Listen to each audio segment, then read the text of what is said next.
asaba government ya Uganda eveyo esobola okubanga ate ekwasaganya ku baana bano ebawangayo ko buloni tibwoba ogenda katugeze ogenda Dubai ewachimba nnyonnyola bye simanyi kamba tuseko omukulu ono yekennyini abanyonyole ku nsonga ze zayagala government ya Uganda at least eyambeko ku baana bano abagenda ebweru bankuba kyeyo katubirabe.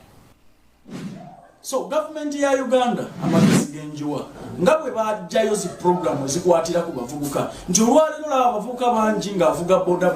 naye nga yagenze n'afuna boda n'akolanga bwasasula mpola paka lwamalayo boda eyo waliwo abavubuka bangi benda babalina amamotoka naye nga bagavugira ku looni twetaagayo ne system ng'omuvubuka agenda ku kyeyo n'asasula ng'atuuse ku mulimu kubanga bannyinaffe bangi ne baganda baffe abandisobodde okukola emirimu gya driving ne security ebweru nenga tebalina input kyetwetaaga government etukwatireko wabeerewo system oba ensawo oba enkola ng'oli asobola okwewola omulimu kampani n'amutwala ebweru n'asasula ng'atuuse eri ekitali ekyo baganda baffe benyigira mu bubbi mu byakwekalakaasa mu bintu byakufuna mangu kubanga tebalina ssuubi n'ebweru gye bandigenza okukyusa obulamu bwabwe balina kuteekamu kasente kandi ate nga tebakalina gavumenti ya Uganda ngikubira omulanga nga bwe guli ku boda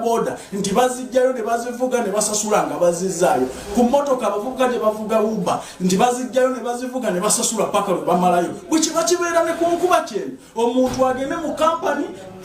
yewola omulimu agende ku agreements asasule ebweru atuuke ku mulimu akole nga bwe bamuteme ssente obanga bw'asasula zibeere endagaano bwe tugenda okulwanisa ebbula ly'emirimu wano n'okufuula abavubuka ab'omugaso kubanga twagale oba tugaane Uganda terina mirimu gisobola ku employing abavubuka bano emirimu giri bweru naye okugendayo ina kuteekamu input baganda baffe gwe batalina gavumenti nga bwe mwakkiriza amakampani okutwala abantu ebweru tubakoola muveeyo mulabe omugaso gwago n'enkyukakyuka ne development gye galeese n'okukwatira kwabo balina desire ogenda ebweru okukola